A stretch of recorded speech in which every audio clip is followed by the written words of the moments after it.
So if you don't know, this season for the WNBA is the last season for the current CBA to be in effect. So they've been having talks about this agreement since last October, and they're working through it to try to come up with another CBA, which is a collective bargain agreement.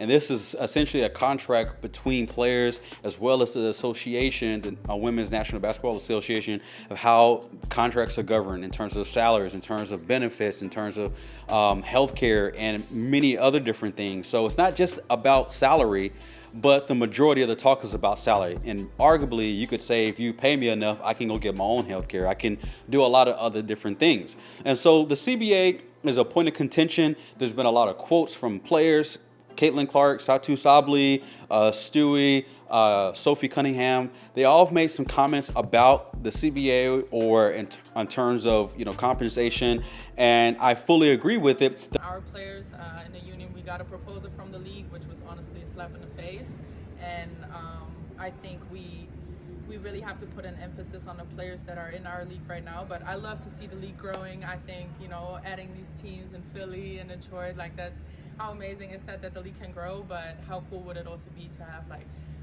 a little bit expansion on the rosters? Like, let's focus on the teams that have everything set up right now, and maybe focus on the teams also that find excuses continuously to lack investment into their players before we focus on adding more to the grain of people that can't really be sustained. W thinks that they don't have to pay us more in order for us to be here. And I think I didn't express that when I first talked about prioritization. Our commissioner talked about us being able to, make 700,000. That's not true at all. There's not one player who makes that. And we were promised, team marketing agreements and league marketing agreements, but they've fallen quite short. So it's still not enough for us international players to want to stay here. And that's a choice of the players. If I make a choice to make more money and whatever, and then the teams are mad that I don't come back, but that's how it is. So yes, it just the WNBA, if you want us to be here, you have to pay us more. It's business, it's how it works, and that's all that means.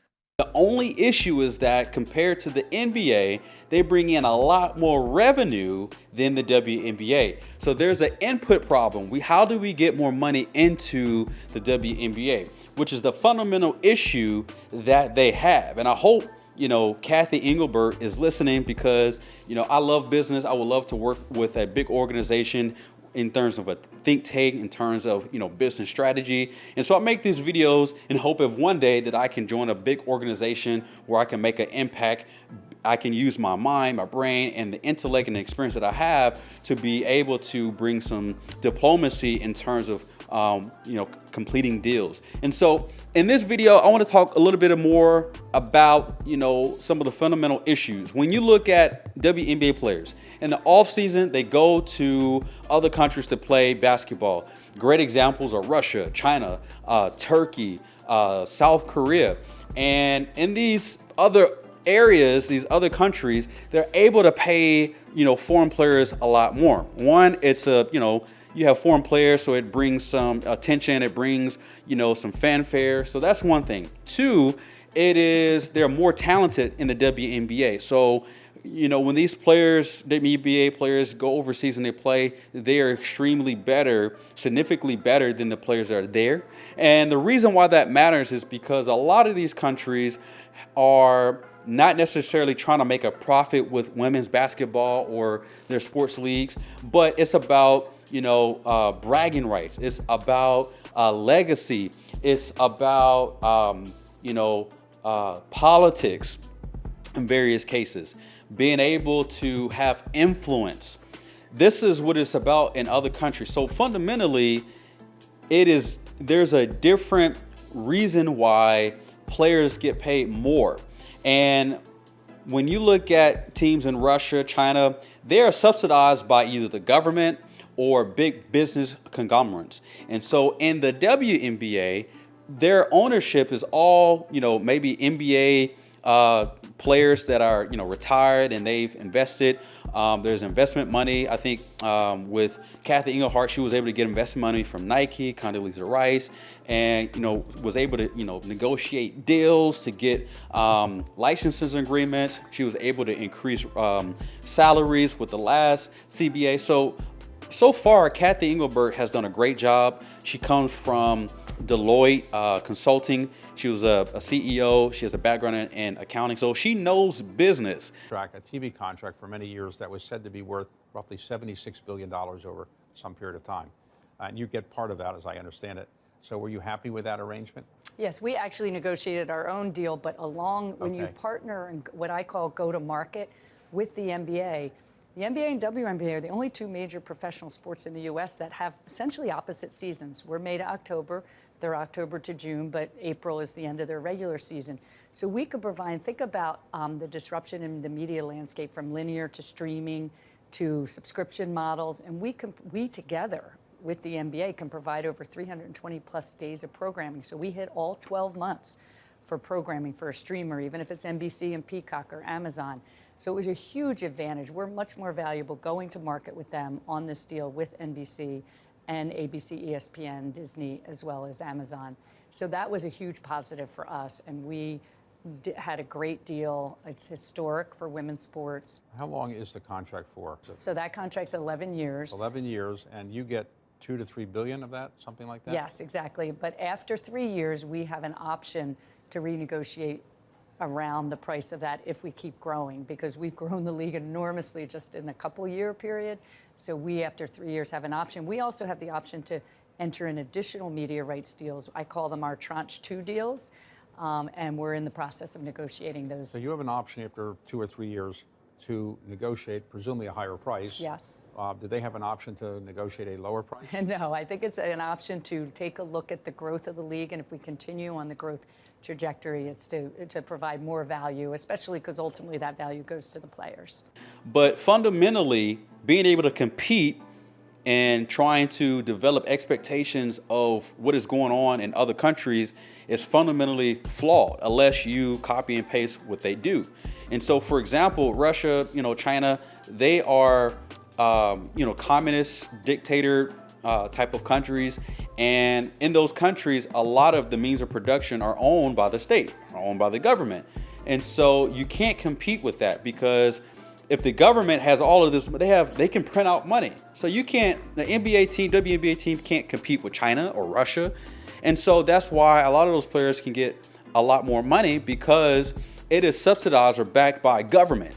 And this is a way to maybe certain parties in the government are able to flex because maybe their team won. It's a political statement, or it's legacy for business conglomerates like in South Korea. They have Samsung. These business conglomerates come together and they invest in these sports teams, not because they want to profit, but because of bragging rights. And so when you look at business conglomerates, countries subsidizing the salaries or the revenue in these sports leagues, though that's fundamentally different. Another great example is that billion-dollar sports clubs come together when they own multiple teams in various different sports. There is an organization in Turkey where they have swimming, they have volleyball, they have women's basketball, they have soccer, and they're all owned by a sports club. We just finished practice, y'all, and Gonja, I call her Big G. She hit the half court shot. Hold on, let me show you. Say, give me my money. Give me my money.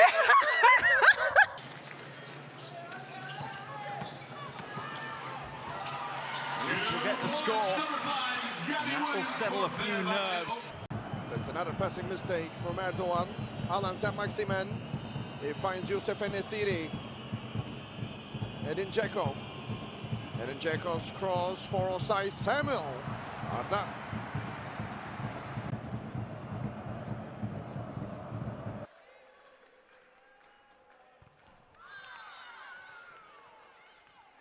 And so the soccer team makes the most money, and they're able to take some of that money and put it into swimming, put it into women's basketball. That is completely different from the WNBA. So I got some more notes here, and that is a fundamental difference. So having expectations of getting paid the exact same amount, it is fundamentally flawed unless you find a way to have more money come in. And it's very difficult to compete in that regard. And in the WNBA, the major revenue inputs is ticket sales, media, sponsorships, and they're subsidized by the NBA. And so the WNBA has not made a profit on its balance sheet since its inception. And so every year they are losing money, and whatever they lose, the NBA comes in and gives money. And so you can imagine the NBA owners, they want a return on their profit. And so they're negotiating hard because they see, new players coming in like Caitlin Clark, Angel Reese, Paige Beckers, Juju coming in. And so they see the trajectory of what could be. And so they want to position themselves so they can, get that money back that they've invested into the WNBA for many years. But on the same token, the WNBA players, they say, hey, we want some money too. And so what is the answer? Well, the answer is that they have to work together. The players have to be business minded. The leadership in the WNBA, they have to be in a position to be able to work together with the players. The main reason is that the WNBA does not have the leverage. The players have the leverage. The top players can go to other leagues and make a lot of money. The top players, they have a lot of influence on social media. They can get a lot of money just making a video, sponsoring whatever they want to sponsor. And so the leverage is not in the hands of the WNBA as an organization, but the leverage is in the hands of the players. So you have to be able to give a little bit and work together with the players. There's a whole host of ideas that you can do to bring salaries up, as well as hold them accountable for their behavior, holding them accountable of how they play the game and what they do in the offseason. And there's a lot of things that can be done, but you have to get really creative. You might have to think outside the box.